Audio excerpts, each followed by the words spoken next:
Assalamualaikum warahmatullahi wabarakatuh. Salam sejahtera bagi kita semua. Perkenalkan, di sini saya dari Presenter 1 yang beranggotakan yang pertama ada Ulfa Angelina Gustiani dengan NPM 1902 106007. Yang kedua ada Aprilia Sintabella dengan NPM 1902 106011. Dan yang ketiga ada saya sendiri, Melinda Ika Wulandari dengan NPM 1902 106019. Dan yang terakhir ada Christina Ella Cempakasari dengan NPM 1902 106020. Di sini saya akan membahas mengenai Undang-Undang Desa, struktur organisasi dan administrasi desa. Baik, selanjutnya ada Undang-Undang Nomor 6 Tahun 2014 tentang Desa. Dan selanjutnya ada 16 bab dan terbagi atas 122 pasal. Selanjutnya ada Desa dan Undang-Undang Desa. Yang pertama, Desa dan Pemerintahan Desa. Yang kedua ada pengertian Undang-Undang Desa dan keistimewaannya. Yang ketiga ada hal-hal yang dapat diwujudkan dalam pelaksanaan Undang-Undang Desa Nomor 6 Tahun 2014. Dan yang keempat ada tujuan Undang-Undang Desa disahkan. Selanjutnya ada struktur organisasi dan administrasi desa. Yang pertama ada struktur organisasi desa dan yang kedua ada administrasi desa. Baik, pembahasan yang pertama ada desa dan undang-undang desa. Desa dan Undang-Undang Desa. Menurut Peraturan Menteri Nomor 113 Tahun 2014, desa adalah desa dan desa adat atau yang disebut dengan nama lain. Selanjutnya disebut desa adalah kesatuan masyarakat hukum yang memiliki batas wilayah yang berwenang untuk mengatur dan mengurus urusan pemerintahan, kepentingan masyarakat setempat berdasarkan prakarsa masyarakat, hak asal-usul dan atau hak tradisional yang diakui dan dihormati dalam sistem pemerintahan Negara Kesatuan Republik Indonesia.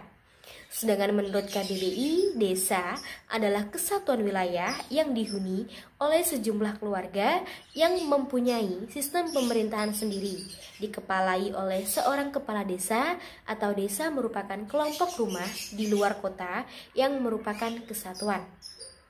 Selanjutnya menurut Peraturan Menteri Nomor 13 Tahun 2014, pemerintah desa adalah penyelenggaraan urusan pemerintahan dan kepentingan masyarakat setempat dalam sistem pemerintahan Negara Kesatuan Republik Indonesia.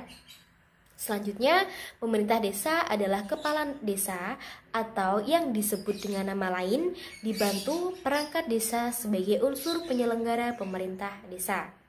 Untuk selanjutnya akan dilanjutkan oleh rekan saya. Halo semuanya, perkenalkan nama saya Christina Ella Cempakasari. Di sini saya akan melanjutkan pembahasan materinya. Yang selanjutnya, B. Pengertian Undang-Undang Desa dan keistimewaannya. Undang-undang yang baru saja dikeluarkan tentang desa pada tahun 2014 yaitu Undang-Undang Nomor 6 Tahun 2014. Yang mana terdiri dari 16 bab dan juga terbagi menjadi 122 pasal. Nah, di dalam undang-undang tersebut itu menjelaskan bahwa setiap desa di tahun 2015 akan mendapatkan kucuran dana sebesar 10% dari APBN. Nah, dana tersebut itu akan langsung sampai pada desa yang bersangkutan. Akan tetapi jumlah nominal yang diberikan kepada masing-masing desa itu akan berbeda, tergantung dari geografis desa, jumlah penduduk, dan juga angka kematian. Undang-undang desa tersebut merupakan salah satu komitmen besar untuk mendorong perluasan kesejahteraan bagi seluruh lapisan masyarakat. Untuk menyejahterakan rakyat Indonesia, tentunya diperlukan pembangunan sampai ke desa-desa. Jadi memang diharapkan tidak ada lagi desa yang akan tertinggal. Undang-undang desa yang disahkan oleh Bapak Susilo Bambang Yudhoyono ini tentunya memiliki beberapa keistimewaan. Nah, apa saja keistimewaan dari Undang-Undang Desa ini? Yang pertama, desa akan mendapat dana miliaran rupiah secara langsung berdasarkan Undang-Undang Desa Nomor 6 Tahun 2014 Pasal 72 Ayat 3 yang menjelaskan bahwa alokasi dana desa minimal akan digelontorkan secara langsung ke desa sebanyak 10% dari dana perimbangan yang akan diterima oleh kabupaten atau kota. Nah, sejumlah 10% dari dana perimbangan yang diterima kabupaten atau kota dalam anggaran pendapatan dan belanja daerah setelah dikurangi dana alokasi khusus. Dana itu akan diajukan desa melalui Badan Permusyawaratan Desa. Yang kedua, penghasilan kepala desa dan perangkat desa akan diatur dengan jelas. Menurut Undang-Undang Nomor 6 Tahun 2014 Pasal 66 yang menjelaskan bahwa penghasilan kepala desa dan juga perangkat desa akan mendapatkan kejelasan penggajian berupa gaji setiap bulannya. Nah, penggajian kepala desa dan juga perangkat desa ini akan berdasarkan dari dana perimbangan APBN. Dan selain itu, kepala desa dan juga perangkat desa juga akan mendapatkan fasilitas berupa jaminan kesehatan dan penerimaan lainnya yang sah. Selanjutnya yang ketiga, wewenang kepala desa. Berdasarkan Undang-Undang Nomor 6 Tahun 2014 Pasal 72, di mana kepala desa itu merupakan tempat untuk meningkatkan kesejahteraan, yaitu adanya peluang desa untuk mengatur penerimaan yang merupakan pendapatan desa masing-masing. Namun demikian, diharapkan para kepala desa dapat menjalankan semua campur tangan dengan tanggung jawab yang lebih besar atas tanggung jawab yang diberikan. Yang keempat, masa jabatan kepala desa bertambah. Berdasarkan Undang-Undang Nomor 6 Tahun 2014 Pasal 37, masa jabatan kepala desa saat ini adalah 6 tahun. Dan paling banyak sebanyak 3 kali masa jabatan secara berturut-turut atau tidak berurutan. Untuk Badan Permusyawaratan Desa atau BPD juga dapat dilakukan sebanyak-banyaknya 3 kali masa jabatan. Yang selanjutnya nomor 5, Badan Permusyawaratan Desa atau BPD itu memiliki fungsi yang lebih mendalam. Berdasarkan Undang-Undang Desa Nomor 6 Tahun 2014 Pasal 55, Badan Permusyawaratan Desa ini memiliki beberapa fungsi. Yang pertama, membahas dan menyepakati perancangan peraturan desa bersama kepala desa. Yang kedua, menampung dan mengalirkan aspirasi masyarakat desa. Dan yang ketiga, melakukan pengawasan kinerja kepala desa.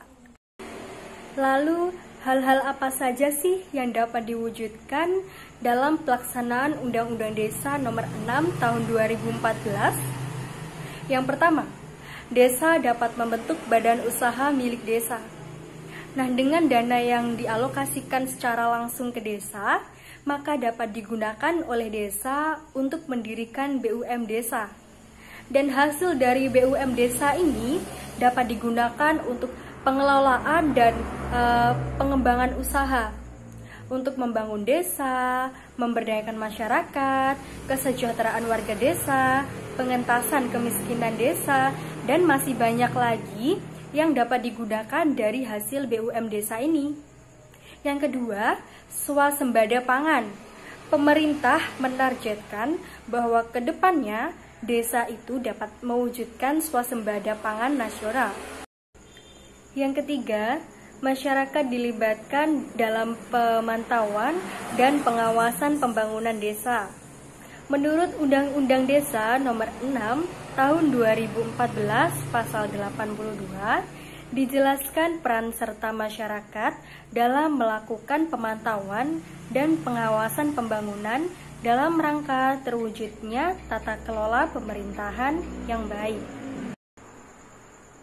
Baiklah, yang selanjutnya akan disampaikan oleh rekan saya. Sebelumnya, perkenalkan nama saya Aprilia Sintabella dari Pendidikan Akuntansi semester 5. Selanjutnya, yang D, tujuan Undang-Undang Desa disahkan.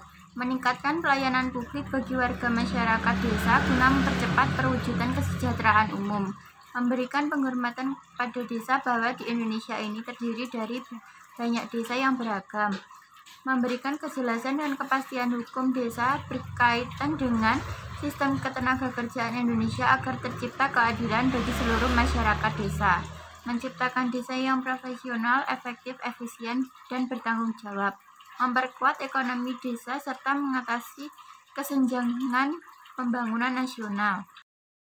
Yang selanjutnya, struktur organisasi dan administrasi desa.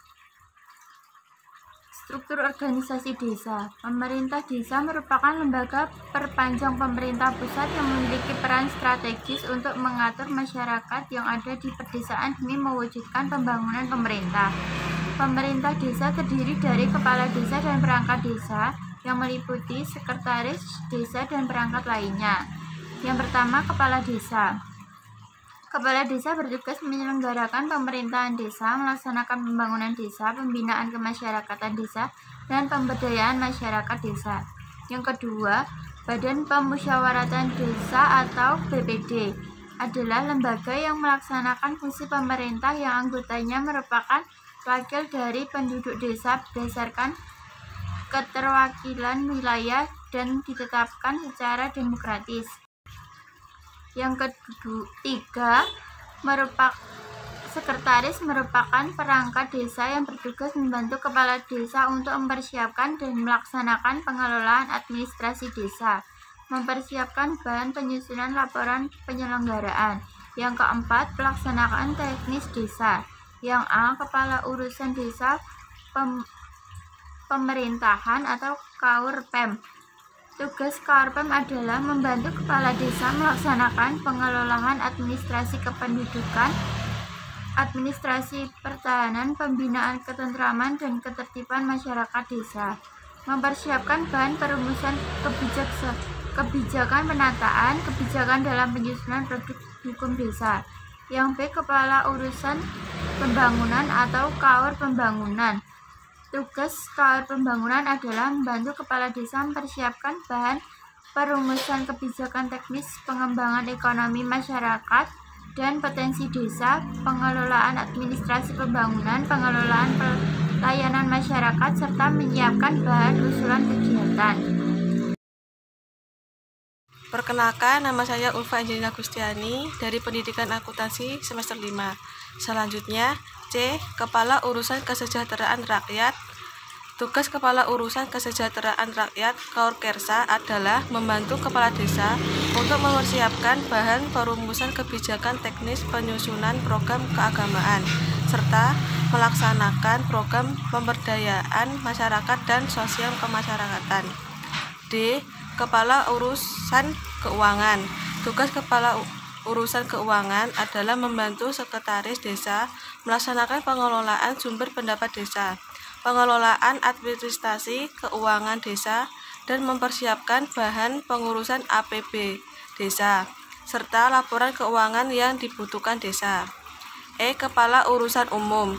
Tugas Kepala Urusan Umum adalah membantu sekretaris desa dalam melaksanakan administrasi umum, tata usaha, dan kearsipan, pengelolaan inventaris kekayaan desa, serta mempersiapkan bahan rapat dan laporan. 5. Pelaksanaan kewilayahan kepala dusun atau kadus. Tugas kepala dusun adalah membantu kepala desa melaksanakan tugas dan kewajiban pada wilayah kerja yang sudah ditentukan sesuai dengan ketentuan yang sudah ditetapkan. B. Administrasi desa.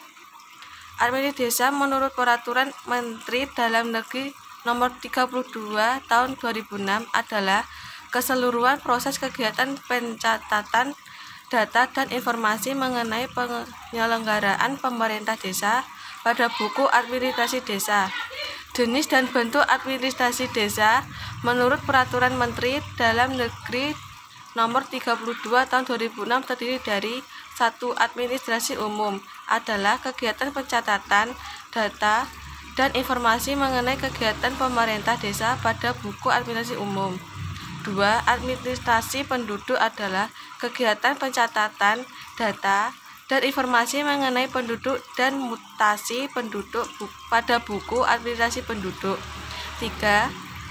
Administrasi keuangan adalah kegiatan pencatatan data dan informasi mengenai pengelolaan keuangan desa pada buku administrasi keuangan. 4. Administrasi pembangunan adalah kegiatan pencatatan data dan informasi pembangunan yang akan sedang dan telah dilaksanakan pada buku administrasi pembangunan. 5. Administrasi Badan Permusyawaratan Desa, kegiatan pencatatan data dan informasi mengenai PBD